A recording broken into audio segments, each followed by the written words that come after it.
Okay. Yeah. Are we live? All right. Yep. Yeah, we are live. Hi, guys. Bye. Oh, Oh. hello. All right. So, Was there a quote or a part that stood out to any of you guys in the readings? I mean, I think like just like the reading like the chapters was just like I never really considered the history behind Yeah, it was mhm. cool. children's literature before, and then I was like, whoa, like there's actually like a lot, and it kind of matches up with always like with like the social revolution, and I thought that was I think kind of neat because there's a history behind it. And it's kind of cool to see that. Yeah. Yeah, that's what I also noticed reading the history was that the children's literature it changed and developed Hmm. along with society. Society changed and developed, and children's literature developed with it. It's kind of cool. I think it changed a lot with the focus too, like the focus of what they wanted to do with literature. Exactly. Like the first part of what they wanted to do with literature was a lot of religion. And then the next part, they're like, okay, we have a little bit more freedom on this. What else can we do? And I think that's when, like, oh, we can take stories that have been told orally and put them into words. And so I think it was a lot of exploring and like, what can we do? Is Hmm. maybe what their thought has Well, been. yeah, then as like the technologies advanced and stuff, illustrators could be like more a part of it and have uh, I think better pictures than before, and it was just like this whole new thing, which I thought I like was like, oh yeah, duh, that's really cool. And like they said, what page was it on? On there was one page they were on page 55 of this book, they were What talking section is it under? um, That under 1900 to 1950 on page 55.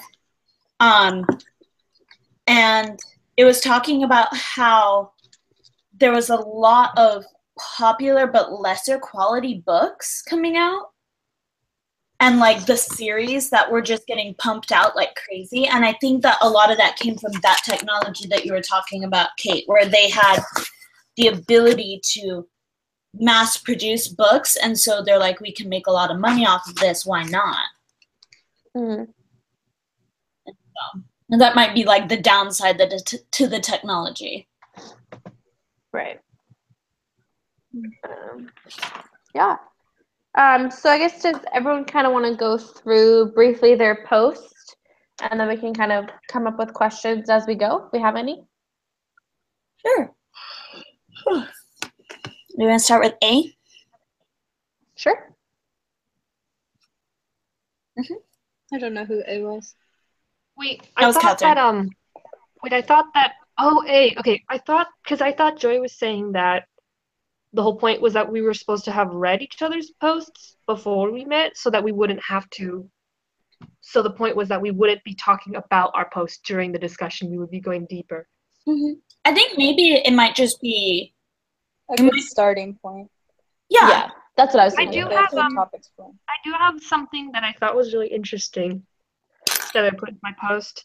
It was a quote in chapter 15. It was talking about um, how it was saying white people, as the majority in the US society, seldom think of themselves as ethnic, a term they reserve for the other, more easily identifiable groups, whether we choose to be or not. And I thought that was really interesting because as long as people view the thing like ethnic things and multiculturalism as something that's other and something that you just have to like acknowledge and like it's like really oh just do something ethnic and then we're good then that's when you get not so great not so sensitive multicultural books but it's not that simple so Yeah. Mm-hmm. I Yeah, but then that's weird because like when they talk about like even like schools and stuff, when they say like this college is ethnically diverse or this college is not, like you know, I don't know. Yeah. They're like Yes. not really considering white people as like. I think that's a good question to bring up, and that could be something that we do in our muddy points or muddy question at 5 minutes, 10 seconds. Is what sort of defines multicultural?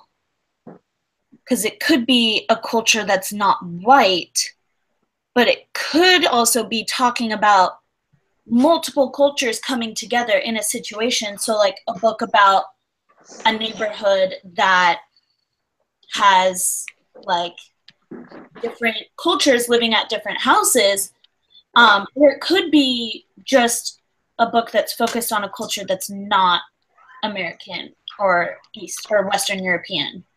Yeah, and then that's weird. Like in the other countries that are not like Western society, like would our books be considered like multicultural, like because it's different than their life, or is it just like? Oh, I don't know. I would think maybe it's so. is different from the majority.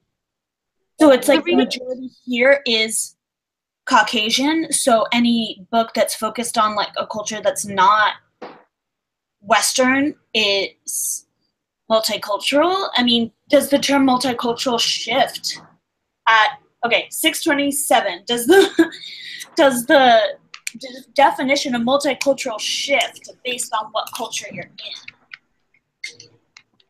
Yes, The Catherine? reading mentioned international books that are published from in other countries, Yeah, and it I had a was question saying on that international books published in the U.S. are from Europe, but there's a lot of other considerations. Yeah, that is an interesting question, but I think you'd have to a multicultural book. What does a multicultural book look like in a different country? Mm-hmm. That's something. Mm-hmm.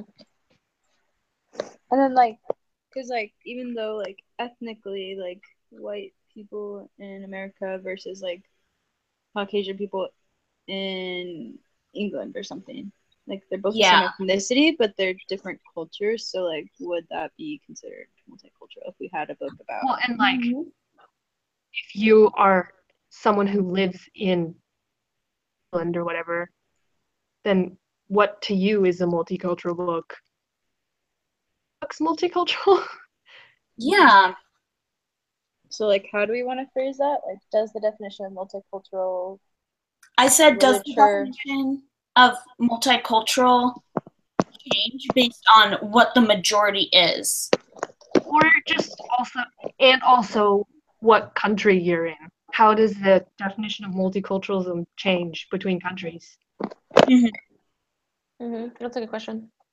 Yeah. So, trying to think. There was one point that I really liked from the book. I really liked this book. I thought that it was super clear and like easy to understand. It was interesting.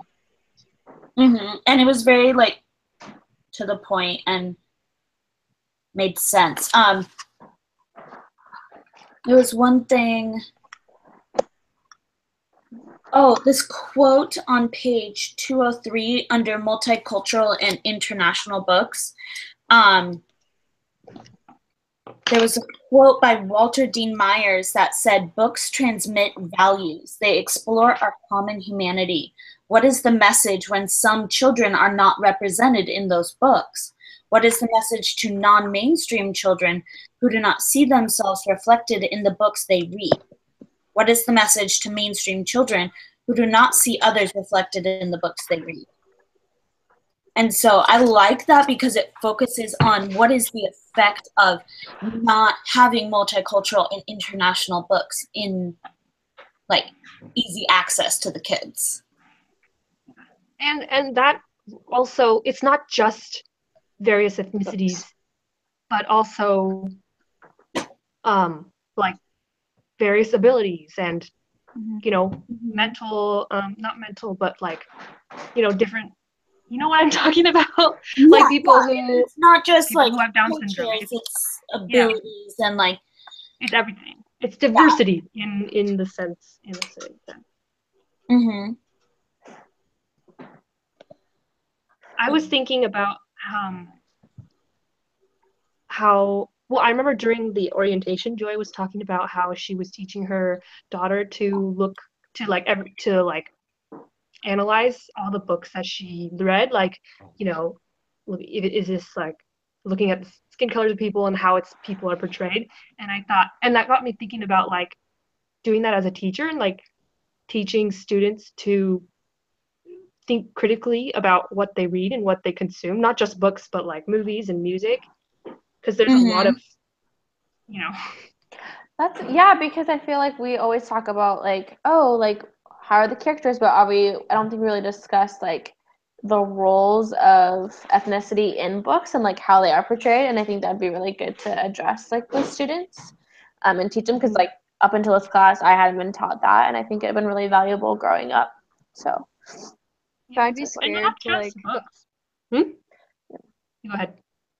I would be scared to talk about stuff like that sometimes, especially like depending on which age level you are teaching, because depending where you're teaching, like the parents, I don't know how they would respond. I'm just thinking about like my hometown and like because my little sister's in 2nd grade, and if my sister's teacher started teaching that like my family is very conservative and like very like, you know, not like, you know, anyways, and so I'd be like worried about like talking about that, and well, I don't know how I would handle that, you know. I was thinking about it like you don't have to necessarily you don't have to come at it like we are going to talk about multiculturalism right now, and we are going to talk about how this book portrays African Americans in a negative light. Like you don't have to do that, but you can sort of just get them thinking about the characters and thinking more deeply, and like how does this make you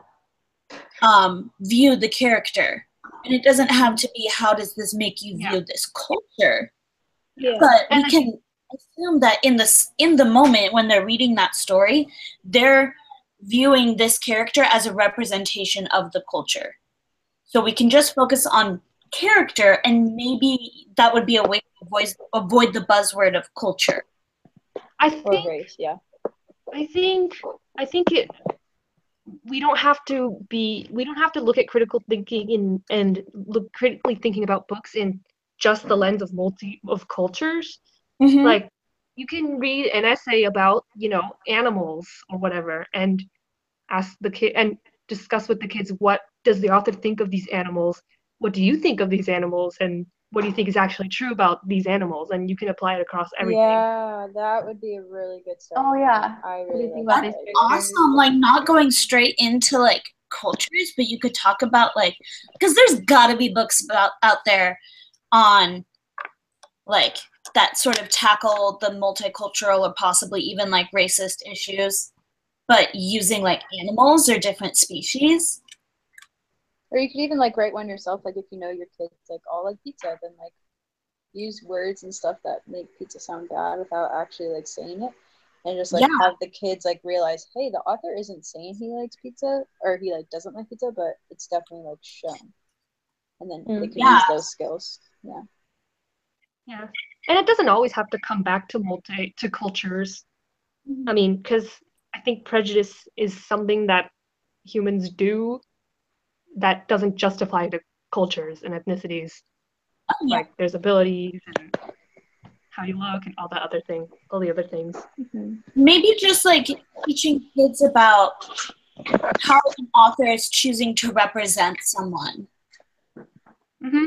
And make it be like an author choice, because authors do make choices when they write, and so it could almost be like a writing lesson. And that's a really good point that you just made. Authors make choices when they write. And they could do that and sort of like go off of what choices do you think they could have made, and how do those choices help you see how they wanted to represent the character or something like that. we're talking about the author's like tone of voice. That's something that we learned about in like middle school. Like, oh, make sure you have like a tone of voice in your writing that makes it yours. So like, what is this author's tone of voice? How does their tone change when they talk about this thing? You know. Mhm. Do we want to put down? What was that? Did we want to put down the timestamp of it? I feel like this is really good insight because you can you give her muddy questions and insights, so she might want to hear that. Oh, nice. Okay, sorry, I didn't interrupt you guys. No, it's fine. Okay. What else are we needing to talk about? I mean, if no one else has something, I thought there's another thing that I found interesting that I could share.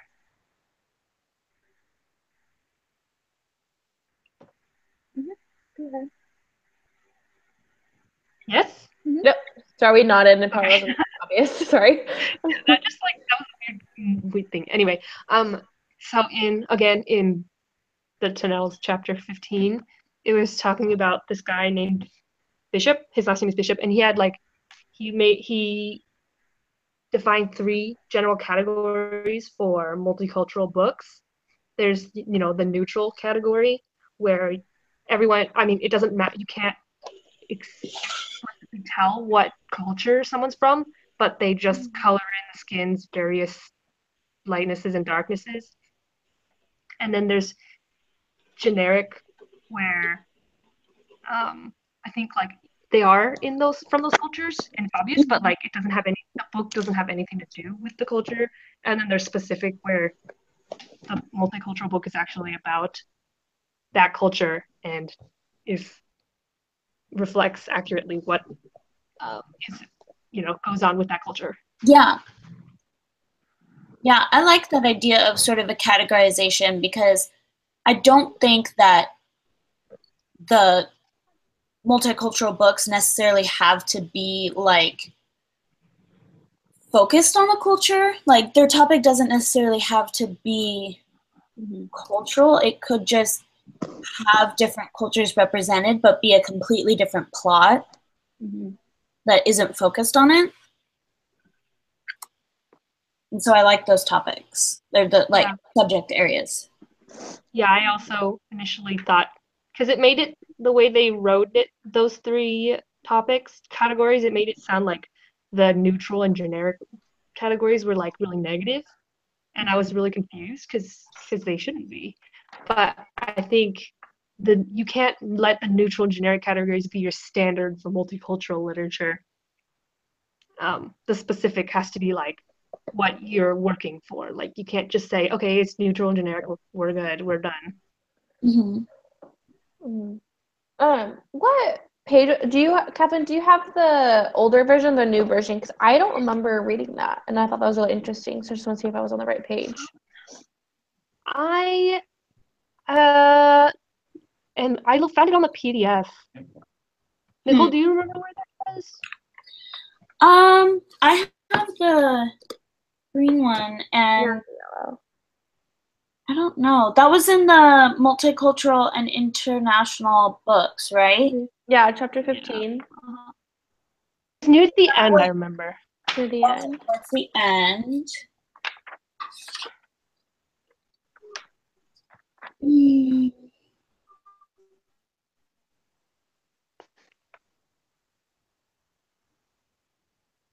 Huh. Do you know what section like it's under? Because I have like the growth of multicultural literature, international books. I have the need. Yeah, because I'm not finding it in international books. Like what section under the chapter was it under? Do you know? So it was. I found it. It was close to. Okay. It's on page 204 of the new one, right above where it says the growth of multicultural literature. It's this like indented. Oh, the list. Okay, yep, I have that. Yeah. Okay, I was like, I don't remember reading this. Then, okay, I was like, did they really edit that out, or they didn't have that in the older version? But oh yeah, okay, I just didn't remember that part. While I was looking, I was looking under international books, and I saw something I underlined, international books are also multicultural books when they provide a window into lives that are different from our own. So I think that would answer our question from earlier. There you go. Is just like, so like in Africa, a book published in America and sort of like westernized, that would be an international book. Mm-hmm. So that might answer our question, but still, we can keep it. There's so many questions. Mm-hmm. See what she says. Which is just kind of like, I think, funny to consider, like, ourselves as multicultural, because, you know, for the longest time we always talked about how we're majority, we're white, you know, and then it's like knowing that other people don't necessarily know our culture or whatever. It's just kind of a funny thing to think of. Yeah, if someone else is reading a book from the US, it's considered multicultural. You guys might have some input on this. I was thinking about this the other day because I was talking with one of my friends who is a social work major, and she is really into multiculturalism and sort of like the race issues that have been going on. And she brought up the term white passing, where they're of a different culture, but they look white enough. Gotcha. Oh, mm-hmm. And I had never heard that before. And so I wonder how that could play into multicultural literature, because an author might say, like, oh, they're like, the person that we were talking about was Colombian. And I was like, well, this person is being prejudiced towards anyone who isn't white, so why is he being nice to this person who everyone knows is Colombian? And it's like, because he's white passing. He's white enough. Like, his skin is light enough. He doesn't necessarily he doesn't really have an accent. He doesn't act like his culture, so he's white passing. Yeah. And yeah, so, there's a lot of... Oh, you were done. Yeah, I was done. Sorry. Oh. I mean, just really interesting, because I've thought about that a lot, because I'm an Asian American, obviously, but like, I was born and raised in the US, and like, you know, but I don't look white, and so that affects how people, and it's if you look into the history of Asian American culture, it's really interesting, because there's, no matter how American you are on the inside, people just don't treat you as how you feel, which is really interesting and comes with a lot of identity things. It's also hard for me to say like what culture America is. Like, that's something that I've like talked about in other classes, and like, because I feel like America doesn't have like a distinct culture. Like, a lot of culture has to do with like food and religion and like who the people are, and like America is just like a bunch of different things like combined and kind of like made more bland a little bit, and then that's America. I think what you're saying totally aligns with the quote that I mentioned earlier, that white people as the majority seldom think of themselves as ethnic, as like an ethnic culture. Mm-hmm. They're the majority, and so everyone else is ethnic, and we're just us. Mm-hmm. But how would you describe American culture? Yeah, because we have like our traditions that we kind of do. We have like our music culture, we have family culture, and those can be different depending on like where you are in the country. But I definitely think that we have like things, you know, and so it's just like we do have that blend because we have a lot of other cultures. But I think, you know, if you think of like the general American like stereotype, I think we do have it in a sense. I think I just thought of I think we think of this idea of white culture, but what is white culture? Because what is American culture? American culture is a bunch of cultures that came together and became this like different, this like culture made up of a bunch of cultures. So there isn't a like specific white culture that's not affected by any other country in the world, because that doesn't make sense. Mm-hmm. I think when I think of culture, I think of like there's like barely any foods that like America came up with. Like, you know. Yeah. That's what I'm trying to like say. Like, you know, I don't know. Does that make sense? Like most of the culture that we have is brought over from other people. Not like we had it and we brought it somewhere else. I think it's kind of like definitely food is something that we don't really have ourselves, but I think we have other parts like now I'm trying to come up with them. Like music, like we have our own, you know, and that's part of culture. We have sort of like maybe like traditions, like people like summer vacations, or sort of like I guess our culture more comes through in our like mannerisms and our interactions. And so like bringing it to multicultural literature, I think that that's something that could be important for authors to portray in multicultural children's literature, is how culture isn't just portrayed in food and religion, and it's a huge part, especially in like right now. I have some coworkers who are in Ramadan, and so it's a huge part of their culture, but not all cultures have such a huge focus on things like that.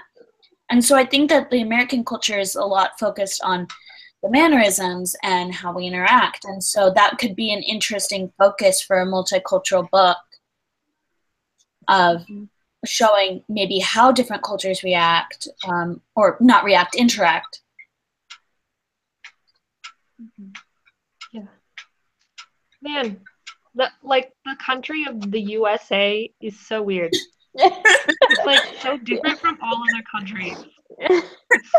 Like America's only been a country like for like a few hundred years. But I mean, like there have been people who lived there a long time ago, so that doesn't count. See, and then I think that's kind of a thought that a way of we view things as like Americans. We're used to being like the cool kids in the world in a way. Everyone wants to go to the US.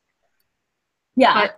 But then, you know, Native Americans, they've lived here for a long time. The people, you know, not our country, it's everyone. It's like, it's not about us. Yeah, exactly.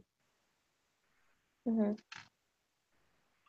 Yeah, that is an interesting point that you brought up, that like everyone wants to come here, because like when I've had like a few foreign exchange roommates, and when they tell me like, I'm like, why did you come here? Like there's so many other cool places in the world you could have gone. But then like to other places in the world, the US is cool, I guess. So, you know, it's just weird. Yeah.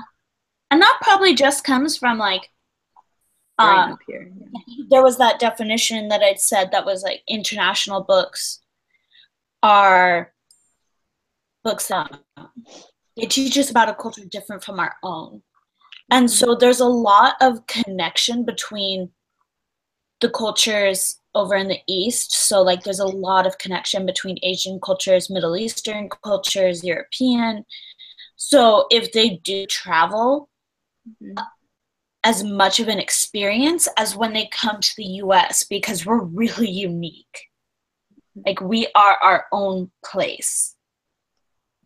And I don't think I think that's the case for every country.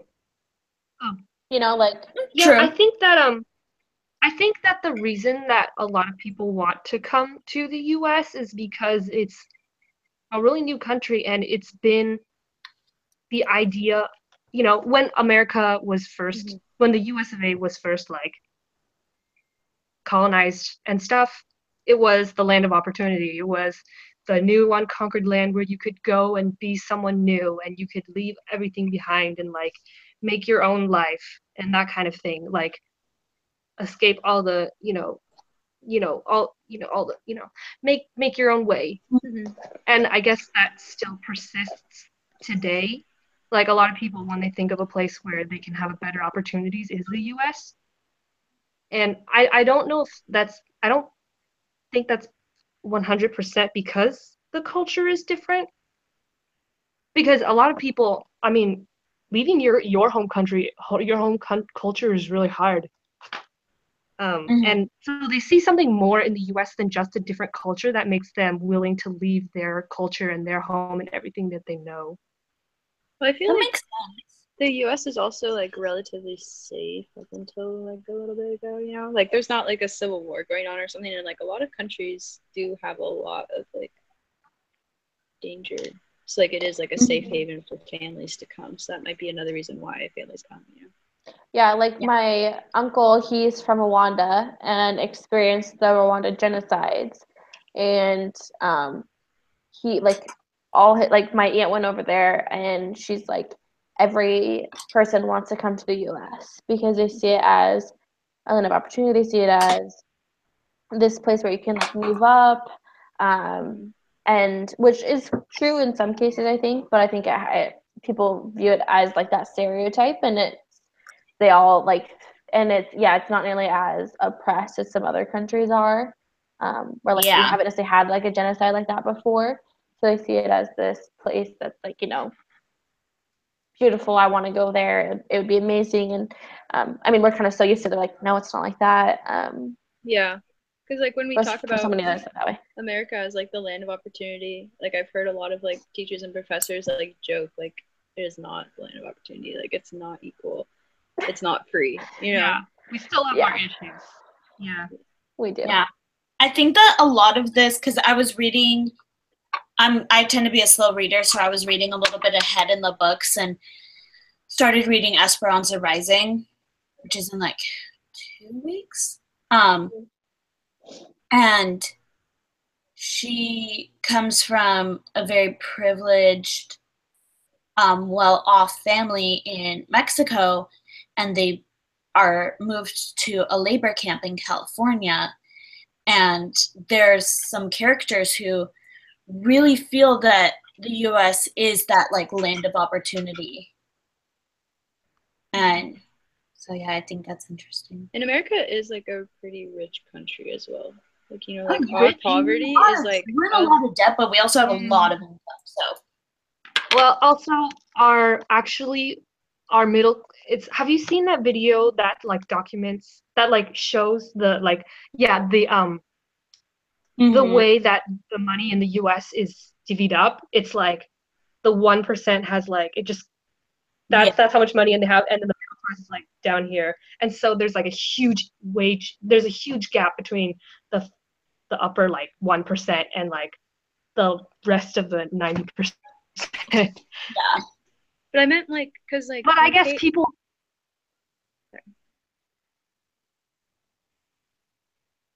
oh, I thought you were oh, I guess people, they choose what they hear. People, we have selective hearing. So if we don't agree with what we hear, then we just won't listen to it, and we'll only listen to what we want to hear. And so maybe that's why people. And that's why these books are super important.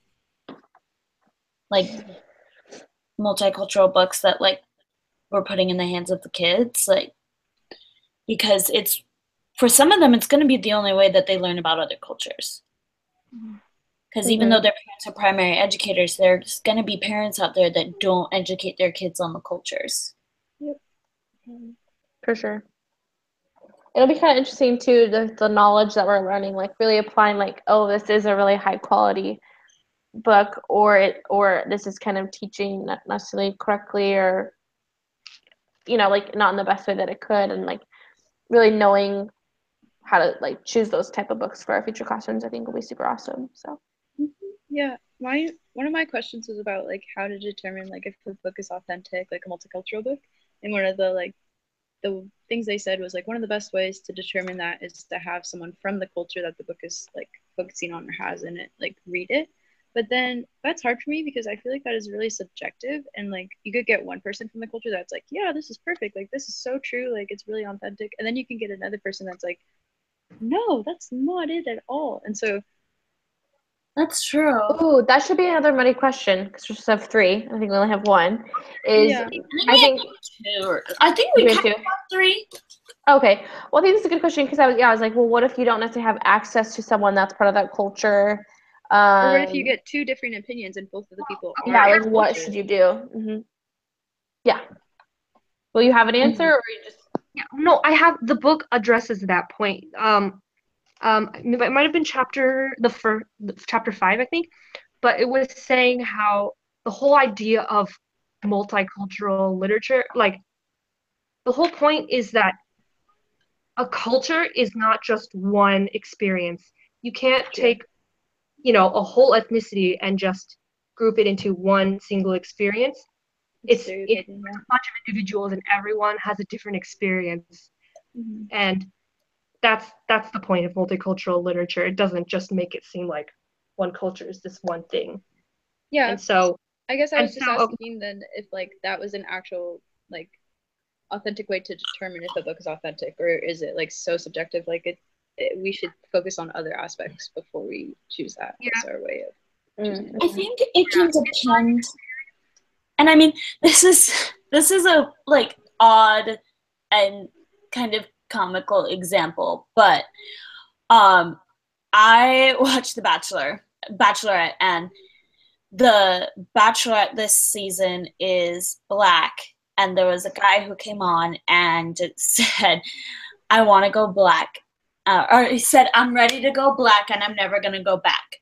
And this guy was white, and he ended up getting like kept on the show, and he was really nice and everything, and he was talking to her and goes, "You have no idea how scared I was to say that." And she goes, and this was the part that like I thought was interesting. She said, "Some people don't like that. I personally loved it." And so I think that brings up the idea of like it can be subjective. And it's like there might be some things in a book that you give it to one person from the culture and they're going to be like, this is completely offensive. Like they might view it a different way. And you give it to another person and they're like, this is great. So I guess my question is then, should we just keep it, just know that some people are going to be subjective about it, or really try to strive for books that are just objective, and it's not like this one person's like, oh no, and the other person's like, yes. Like, should we then find a book that both agree on, or just give all these options and say it may not be true for everyone? I don't know. And then it's also hard to like even a lot of the ways that they gave to determine if the book was authentic, I felt was really subjective. Like determine if the book was the characters were like stereotypes. Like what I think could be a stereotype, might not be a stereotype for someone else. I don't know. Do you see what I'm saying? Like I might think like when you have people differing on like whether something was racist, like that's the exact same thing. Like some person will think that is like the worst racist thing you've ever said in your whole life, and the other person could be like, what? That's not racist. So like I don't know. It's just really hard. I don't know. I think that the thing I was thinking about was kind of more what is the intention that the author has in portraying these characters. Like, are they seen as this negative stereotype, or is it seen as like generally true, like not necessarily negative kind of thing, and not pushing them down, but kind of building up their thing.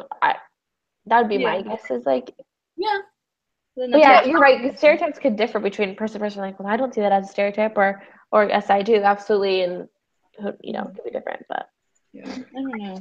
back to the part in our reading talking about the author and looking at who the author is and what the author would communicate based on their background. And in my experience, some really powerful multicultural books that I've read that really got me thinking when I was younger they were literally like based on their own lives and their own experiences. Like really several Americans, like I did not identify, like I didn't go through anything that they did, and like my life is very different from them, but it was see how they lived and the things that they went through, even though I didn't. It wasn't for me because it's just too broad for you to see everyone. Well, should we wrap up? We're at 39 minutes. Anyone have any final thoughts?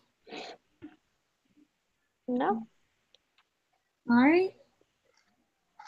That's good. See y'all on Next week, Sunday, Sunday. in about, Wait. yeah. How do we post this or whatever? Like, does it automatically go on YouTube right now, and then we just have to like find the link and copy it, or? Yeah, it'll be on my YouTube. And does only one person have to post it? Yeah, just Yeah. one person, and then Haley should message you the muddy questions so you can post it all together. Okay. Oh, wait, right? Is that right? I have them written down here. Oh, okay. Sure. Perfect. Okay. Let's turn off the recording thing. All right.